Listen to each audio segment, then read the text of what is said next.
Hey, August, it's me. It's day 3, and it was a good day. I set my alarm because I had to get up super early to get on this tour that we were going to go on, the Cotswolds and Oxford and Stratford upon Avon. And I didn't trust my body clock would work, so I set my alarm for 6 a.m. and I woke up at 5:57. So awesome. Body clock works even in London, so that was awesome. So I just turned off my alarm and I said to myself, sleep for 30 more minutes, and then I woke up at like 6:24. So it was perfect. Got up, got dressed and showered and everything, went out, got on the tube, met my sister, and had a croissant for breakfast at just this little like chain place up here, but it was literally the best croissant I've ever had. It was an almond croissant, and she told me that one of her French friends said that they're almost as good as the ones in Paris, so I'm guessing that's why I've never had a croissant that good. Anyway, we got on the tour bus, and we were kind of early, actually. We weren't supposed to be on the tour bus until 10 till 8, and we were there around 7:30, 7:40, and the bus was already packed, and there was only one place for us to sit together, so if we had gotten there any later, it would have been kind of a disaster. So it was good that we got there when we did, and then we took off to go to Stratford upon Avon. And it takes about 2 hours to drive there from London. So we just, we're just kind of on the bus, and it was a really nice coach, and the seats reclined. So Caitlin and I like brought our neck pillows, and we're trying to sleep in the morning. And then we stopped at this really interesting kind of strip mall petrol station just in the middle of nowhere. I guess that's kind of what they do here is they have like a little collection of convenience stores rather than at an exit have like a McDonald's on one side and a Taco Bell on another side. They would just have like a big mall and a huge parking lot, and everybody parks and then goes in, and there's like actual shops. It's kind of like a mini mall. Very different than our exits in the States. So that was kind of interesting. I got some cash there because I hadn't had any gotten any British physical money, and their money is tiny. It's like baby money, so that was kind of fun to get money. Anyway, when we got to Stratford, I was not feeling very good. I was getting kind of car sick on the bus, and I think it was because I was writing postcards to people to try and multitask and be efficient. So that was a fail on my end. So when we got off the bus in Stratford, I was just like, oh my god, just like get me off of this, and I just need some fresh air. And I felt so much better once we got off the bus, but then we started walking around and shopping, and then I started to feel sick again, and we decided to just kind of go in and have a quick bite to eat so I could get like a Sprite or something to make my stomach feel better. So I got a ham and cheese sandwich and a Sprite, which they call lemonade here.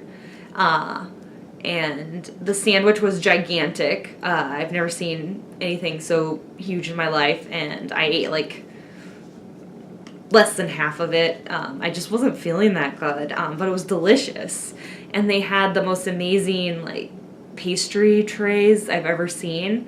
They had scones that were literally like as big as my head. It was like a little base scone and then just like this much cream and then a little scone on the top. So it was just incredible. I've never seen anything so beautiful, but I was not hungry at all. So I couldn't eat anything really that I wanted to there. So definitely want to go back to Stratford and go to that place and have one of those scones. But it was really expensive to see all of the Shakespeare stuff, and my sister had done it before, so she said it might not really be worth it. So instead we just kind of walked around and saw what we could for free, which included the church that Shakespeare was married in. And on our way there, the church is kind of far to the edge of town compared to where all the other like touristy Shakespeare stuff is. So we walked just kind of along the river, and it was really beautiful. There's tons of swans, and they're gigantic swans. They're like as big as a peacock, like huge, and they were following us, and we took some pictures with them. And as we were walking along the path, I lost my footing and fell in the mud. I got a nice big knee print in the mud, and then my shoe was all muddy, and so that was fun. Caitlin thought that it could have been worse, but at least I caught myself and didn't get too muddy to not be able to continue on. And I took a selfie with the gravestone of Shakespeare in the chapel, and that was really fun. And then we got back on the bus, and we stopped at this place in Cotswolds called East Compton, like the hood for the Cotswolds, but it was just like nothing. It was like, there wasn't even a shop there that was open. There was like a closed repair shop, it looked like, but other than that, it wasn't even a town. I'm not really sure why we stopped there. It was odd. But I did see some thatched roofs, which were pretty cool. And then we went just straight on to Oxford. And Caitlin and I wanted to go see Christ Church because she hadn't seen it. And Christ Church is one of the colleges at Oxford. There's like lots of colleges you can see.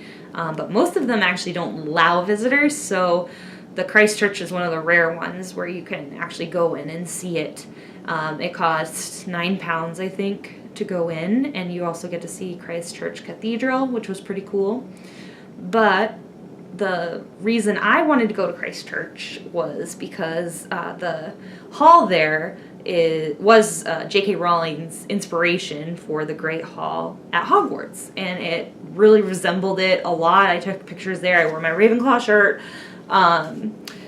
I just thought it was kind of magical. I mean, besides the hanging candles from the ceiling and the magical ceiling, it was pretty much the same, except for there were only 3 rows of tables instead of 4. But the entire hall was covered in these paintings of all the past headmasters that had gone to the Christ Church, and they were dating back to, the 1700s. So it was really, really interesting to see all of these paintings of former headmasters that actually lived and existed and weren't just a magical, made-up story. So we saw that, and after that we were kind of tired. Caitlin is a little sick too, so she was just like kind of run down, and we both wanted to just kind of rest, so we were trying to find a bar. Tom recommended this place called The Bear, and we found that, but it was just packed, so we didn't go in there. And we just kept walking and walking. We got a little lost, and then we found this hotel lounge, which was completely empty, and we just went in there and had a drink and some food, some appetizers, just to kind of hold us over. And that was really nice, just to be kind of where nobody else was for a little bit. And then after that, we hoofed it as fast as we could back up to the bus because we realized we had been walking the wrong direction.